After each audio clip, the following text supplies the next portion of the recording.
espanyols com per no treure'l al carrer. Perquè si el treuen llavors sí que ja han perdut. I de fet, això, l'exèrcit, que parlem de l'exèrcit, això és el que la doctrina Espartero, no?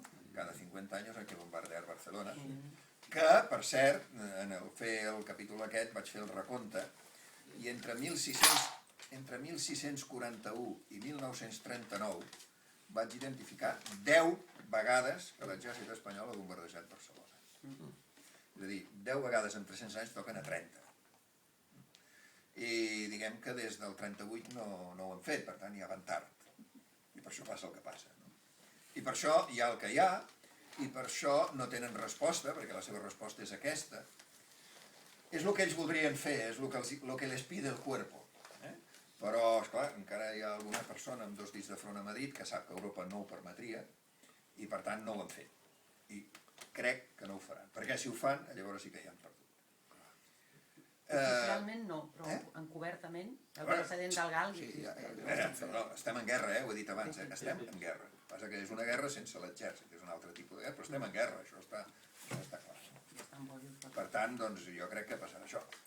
I cuidado, que encara n'hem de veure de més gruixudes, Però la possibilitat que surti un de l'exèrcit que estigui guiat i la...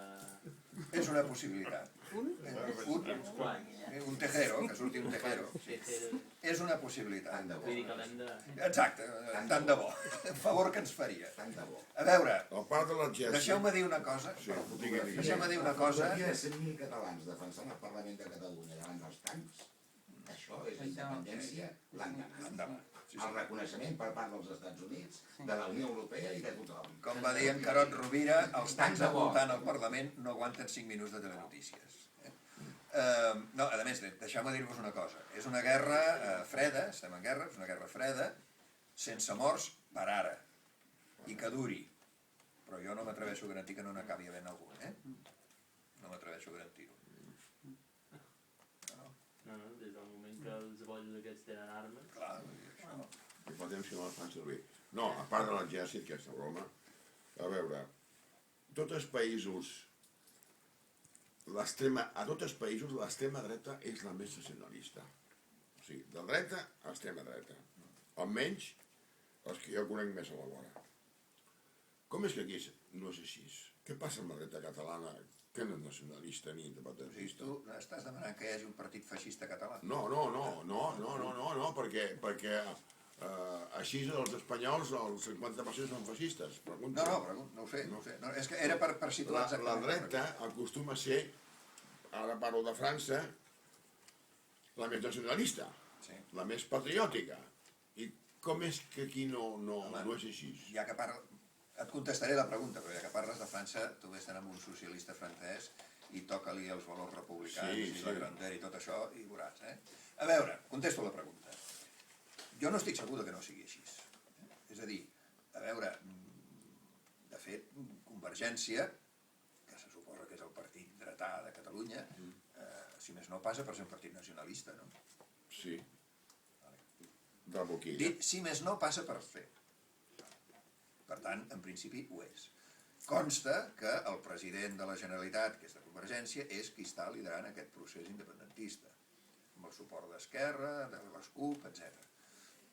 Llavors, a veure, és que en els països normals, és a dir, els països independents, el nacionalisme és una cosa que els hi ve donat, és el que en diuen el nacionalisme banal. Una cosa tan tonta com una frase que de vegades que ens hem de disciplinar a treure, perquè jo també la deia, ara ja he aconseguit extirpar-me-la, però potser alguns de vosaltres no. Aquí a Espanya. No, aquí a Espanya no, aquí a Catalunya. I allà a Espanya. Ens hem d'acostumar a no dir aquestes coses.